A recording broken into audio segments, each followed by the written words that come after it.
वो क्या कहते हैं, नसीब अच्छे थे कि इनकी लोकेशंस चाहिए। अब ये ऐसी खातून पकड़ी कहां से गई कि उसकी सीडीआर को देखा किस किस शख्स से ये राब्ते में थी। ठीक है, सबसे ज्यादा राब्ते भाईजान 6 बंदे हैं। 6 बंदे हैं? 6 बंदे। अच्छा, बाबर एक नहीं है आशिक अकेला? नहीं, एक आशिक नहीं है, 6 बंदों से बकायदा बंदोबस्त औरत। Okay okay. पुलिस ने इसको सराय आलमगीर की ही एक मॉल में मुलाजमत करने वाले इसके एक और राब्ते के साथ और एक और ताल्लुक के साथ पुलिस ने उसको उठाया, उसकी तहकीक तफ्तीश की। उन्होंने कहा मेरे को नहीं है, मैं नहीं साथ राब्ते में। ठीक है। उन्होंने क्या, चल ठीक है, बुलवाओ। ये इतनी अजीबुल खलकत और औरत थी कि ये रिजवान को छोड़ के बाबर के पास गई है। अच्छा। और बाबर के पास मौजूद होते हुए 12 दिन उसके साथ गुजार चुकी है। अच्छा। बच्चे लेके भागी थी बाबर के पास मौजूद होते हुए। अब ये अपने बच्चे मार चुकी है, ये भी उधर आता ये अपने उस आशिक को मिलने के लिए वापस सराय आलमगीर आ गई। ये वो वाला जो मॉल में काम करता है? मॉल में काम करता है। अच्छा अच्छा अच्छा, उससे मिलने आ गई। ये घाट घाट का पानी पीने वाली औरत थी। अब बाबर समझ रहा था कि जनाब मुझे तो कोई हुर पर ही मिल गई है। ये बाबर को छोड़ के सराय आलमगीर, उसके साथ भी लॉयल नहीं है। कत्ल करवा दिए, कत्ल कर दिए। अब सराय आलमगीर जब आई तो पुलिस ने पकड़ लिया। पुलिस ने तो खुद बुलाया था, वो उसके आशिक के जरिए। अब इसके जरिए इससे पूछा कि हाँ बच्चे कितने हैं। मैंने कहा बच्चे महफूज है। इसे कहा बच्चे दे। उन्होंने कहा बच्चे किसे दे वाले करते हैं, महफूज जगह पे भेज दे। मुकर गई। अच्छा, बच्चे नहीं दे। पुलिस ने फिर चंद की था गुजारी आई रात में। ठीक है, तरीका जो रिवायती तफ्तीश की। तो बाबर को इसने पकड़वाया। फिर अब जब बाबर पकड़ा गया तो कहानी खुली। बाबर ने क्या कि मारते मार गई। कैसे मारे हैं, ये कहानी बहुत अजीब है। खातून कहती है कि फ्रूट चाट बनाई। अच्छा। फ्रूट चाट में बेहोशी की दवाई डाली। पुलिस ने वो दुकानदार भी उठा लिया जहां से दवाई आई थी, लेकिन बाबर उसके पास नुस्खा लेके गया था। अच्छा। अब आप चेक करें क्योंकि वो मैंने आपको बताया काबिल आदमी है। ठीक है। हाँ, वो उसने नुस्खा दिया था, नुस्खे पे आया तो फिर पुलिस ने उसको छोड़ दिया। बच्चों को बेहोशी की दवाई दी है, बच्चे बेहोश हो गए हैं। उसके बाद बाबर और सिदरा दोनों आशिक माशूक जो हैं अपने सिदरा के हकीकी बच्चों को लेकर जाते हैं। वहां पर जाके इनको जिंदा जब आग लगाते हैं बेहोश बच्चों को जो जिंदा है। जिक्रिया बेहोशी में अपनी माँ के हाथों मौत के 2 साल का पता भी नहीं है उसे कि क्या हो रहा है मेरे साथ। जिक्रिया हरम फातिमा भी जिंदा होते हुए सांस लेती बच्ची आग की नजर की जाती है अपनी माँ के हाथों। फजर फातिमा होश में आ जाती है। अच्छा। हाँ, ये 7 साल की बच्ची है। वो बताता है उसका बाप कि ये फिर माने ये बात सारी। रिजवान कहता है कि फजर जिस टाइम पे होश में आ गई तो फजर ने अपनी माँ से मिन्नत की, अम्मा मुझे मारना, मुझे बाप के पास भेज दे। नहीं मानी ना मार दी। माँ ने मार दिया। माँ ने अपनी दोनों बेटियों को और बेटे को मार दिया। क्यों? क्योंकि अब माँ को ये बच्चे नहीं चाहिए थे। वो एक नई जिंदगी जीना चाहती थी। छोड़ देती ना उसके पास। यही हमारा रिजवान यही रिजवान कहता है। भाग जाती। रिजवान कहता है कि किसी थाने के बाहर छोड़कर भाग जाती। किसी लारी पे बिठा देती, मैं ढूंढ लेता। इन्हें क्यों मारा क्यों?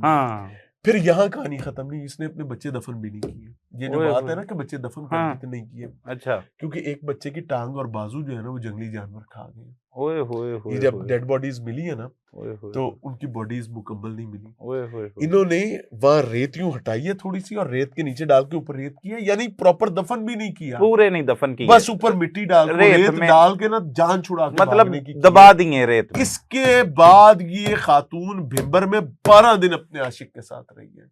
और वो आशिक जिसने इसके साथ मिल के 3 बच्चों को कत्ल किया, हकीकी बच्चों को, उस शख्स को इस चीज का कभी इदराक नहीं रहा कि ये जो औरत मैं अपने घर ले आया हूं, जिसके साथ मैं दिन रात गुजार रहा हूं, जिसकी मोहब्बत की मैं पींगे झूल रहा हूं, ये खातून अपने पेट से जने हुए बच्चों की कातिल हो सकती है। तो मेरे साथ क्या और फिर वही हुआ कि ये बाबर को छोड़ के अपने एक और आशिक को मिलने के लिए गई तो वहां पे पकड़ी गई। यानी ये बदनस्ल औरत थी, बदबख्त औरत थी और खंजीर सिफ्त। इसके अलावा और भी आशिक है इसके लंबी चौड़ी 6 आशिकों की इतलात आई है। मियां साहब ऐसी बदबख्त औरतें, और एक तरफ अगर देखा जाए तो दुनिया में बहुत से लोग हैं जिनके पास औलाद जैसी नेमत अल्लाह पाक की कोई हिकमत होती है उससे महरूम है, तो ये लोग जिनके पास औलाद भी अल्लाह ने दी होती है और फिर ऐसी बदबख्ती और माँ जैसा रिश्ता कर दे। साहब ये जैकेट आपने पहनी हुई है, बिल्कुल ऐसे ही, ये एक कीमती जैकेट है, अच्छी जैकेट है, सही, आपको अल्लाह ने दी है, इसकी कीमत आपको नहीं पता। बिल्कुल ऐसे आपने पे करके इसको खरीद लिया, पहन लिए, इसके जरिए तमाम फायदे उठा लिए, लेकिन मैं दोबारा कह रहा हूं इसकी असल कीमत, अहमियत आपको नहीं पता। सही, इसकी अहमियत उसको पता है जिसके पास ये नहीं है और वो ठंड में कांप रहा है, बिल्कुल और वो कहता है कि मुझे एक लिहाफ या ओढ़नी मिल जाए ताकि मैं मरने से बच जाऊं। बिल्कुल ऐसे ही है। इसकी कीमत जाके आपने पूछनी है उससे। बच्चों का मामला भी इसी तरह है, घर के सुकून का मामला भी इसी तरह है, अच्छी बीवी अच्छा खामद का मामला भी इसी तरह है कि आप इमेजिन करें कि एक शख्स ठंड में मर रहा है, उसको आप इससे बहुत कमजोर जैकेट भी देंगे ना तो उसके लिए बिल्कुल वो काम तेरा शुक्र है। और जिसके पास वो है वो कहेगा कि नहीं यार ए मेरे को कभी आ बिल्कुल तो कमाल हो जाएगा। तो ये भी ऐसा ही है।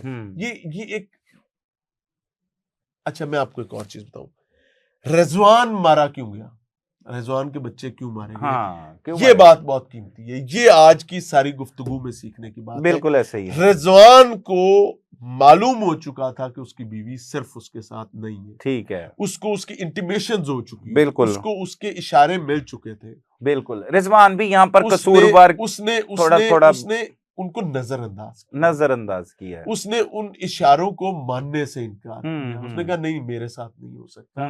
नतीजा ये निकला कि ही लॉस्ट हिज 3 किड्स, उसने अपने 3 बच्चे गवाए, उसने अपनी बीवी गवाई सर, बिल्कुल ऐसे, और जिनके लिए वो परदेश काट रहा था उसने वो सब गवा दिए।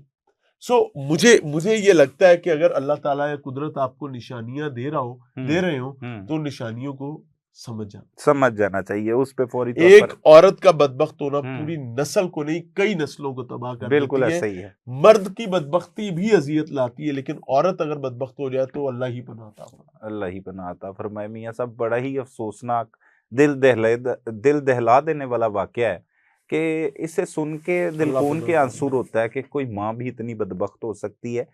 लेकिन मियां साहब हम भी अक्सर औकात पंजाब भर में और हर जगह पे जहाँ पे ऐसी वारदातें होती हैं उनको रिपोर्ट करते हैं, तो इसमें मैंने जो खुद देखा है कि ये जो बदबख्ती है ना, ये जो एक नाजायज ताल्लुकात हैं, जब इंसान किसी गुनाहों के दलदल में मुसलसल धंस जाता है तो फिर उसका अक्सर औकात जो नतीजा इसी तरह का भयानक निकलता है, वो या कातिल हो जाता है, मकतूल हो जाता है, कुछ ना मार देता है या मर जाता है। हाँ, ये जरूर एक रिजल्ट निकलता है। सर सलमान साहब एक चीज ध्यान में रखें, बुराई जो है ना, खास तौर पे ये जो जिनसी लज्जत का मामला है, बिल्कुल ऐसे, ये जितनी बढ़ती जाएगी उतनी नॉर्मल और छोटी बात लगने, बिल्कुल ऐसे ही है, बिल्कुल। जब तक आपने इस दलदल में कदम नहीं रखा ना तब ही आपको बड़ी लग रही है। बिल्कुल ऐसे। आप एक बार इसमें उतरे, आप देखते नहीं है शादी का झांसा देकर बार बार जिनसी दरिंदगी का निशाना बनाता रहा, बदबख्तों खुद लालच करके उसके पास जाते रहे हो, बिल्कुल वो भी जालिम है, तुम भी जालिम, बिल्कुल ऐसे ही। तुम्हें ये लालच थी कि मैं जो मुस्तकबिल मुझे नजर आ रहा है वो मुझे मिल जाए, बिल्कुल ऐसे ही है। तुम अपने घर की भगौड़ी बन रही, बिल्कुल ऐसे ही है। तुम अपने माँ बाप की पगड़ी को मजाक समझ रही थी, ऐसे ही। तुम्हें ये लगता था कि ए बंदा, सर ये रिसेंटली एक पुलिस के इतने बड़े अफसर का मामला आ रहा है, बिल्कुल आया, क्या है सोशल मैं नाम नहीं लूंगा, लेकिन वो तो शादी है सर। मैं और बात निकाह और इन चीजों में फर्क है। मैं और बात बता रहा हूँ, बीबी रो रही है, बीबी क्यों रो रही है, क्योंकि बीबी ने मोहब्बत के झूले झूले में तब सब अच्छा था, अब खराब हो गया, अब खराब है क्योंकि अब इख्तलाफ हो गया। इख्तलाफ। तो सर ये तो फिर कहानी तो चॉइसेस का मसला है, मतलब बदनामी करना, ये चॉइसेस का निकाह वाला मैटर तो इससे अलग है। लेकिन जो सुने, निकाह गैर निकाह दोनों बराबर नहीं हो सकते, बिल्कुल ऐसे ही। लेकिन लालच पर निकाह, ये समझे ना, मतलब जिसकी बुनियाद ताकत है, एक के पास मनसब है और आपने नजर टिकाई हुई है कि ये मिल जाए, बुनियादी खोखली है ना, लालच पर मबनी या किसी भी चीज पे मबनी जो बुनियाद होती है वो खोखली होती है और उसका फिर गिर जाती है और उसका अंजाम ऐसा ही भयानक होता है। मियां साहब से बहुत सी बातें सुनी और हमारे मुआशरे में ये चल क्या रहा है, माँ जैसा एक ऐसा रिश्ता जिसके बारे में सुन के ही सुकून मिल जाता है। माँ एक नाम ही ऐसा है अल्लाह कि जिसे अकबर। सुन के सुकून और राहत मिलती है कि माँ का नाम आ गया। तो ऐसी भी बदबख्त औरतें हैं जो माएँ कहलाने के बिल्कुल काबिल नहीं। ये जिस तरह से सिदरा ने दरिंदगी की एक ऐसी दास्तान रकम की, अपने आशिक के साथ मिलकर अपने मासूम बच्चों को कत्ल किया, फिर उन्हें वहां पर दबा दिया, पूरा दफनाया नहीं कि दफन कर सर दिया हो, जंगली जानवर पे जंगली मोड़ गए। जानवर उन बच्चों को, मासूम बच्चों को नोचते रहे। किसी का बाजू जो है वो नहीं मिला, किसी के मुख्तलिफ हिस्से नहीं मिले। इतनी बेदर्दी के साथ कत्ल, और 12 दिन तक अपने उस आशिक के साथ गुलछर्रे उड़ाए उसने। और फिर एक और आशिक को हाय मिलने हाय। के लिए गई और वहां पे पकड़ी गई। ये देखें, ये क्या तरतीब है, क्या कहानी है, और क्या एक जुल्म भरी दास्तान है। तो कैसे बचना मुमकिन है? मैं समझता हूँ कि हमारे जो हम तमाम लोग हैं, उनकी इस्लाम से बहुत ज्यादा दूरी है। दीन से दूरी जो है वो आपको इस तरफ ले जाती है, तब आपको बड़े से बड़ा गुनाह भी कोई गुनाह नहीं लगता। और जब आप मुसलसल इन गुनाहों की दलदल में धंस जाते हैं, तो फिर इसी तरह के भयानक नताइज जो हैं वो सामने आते हैं। लिहाजा दीन के करीब रहें और लोगों के लिए अच्छा करते रहें। ऐसे कामों से परहेज करें जिनके नताइज इतने भयानक होते हैं। अपने मेज़बान सलमान कुरैशी और मियाँ इमरान अरशद साहब को इजाज़त दीजिए। मिलते हैं किसी अगले व्लॉग में। अल्लाह ने निगहबान।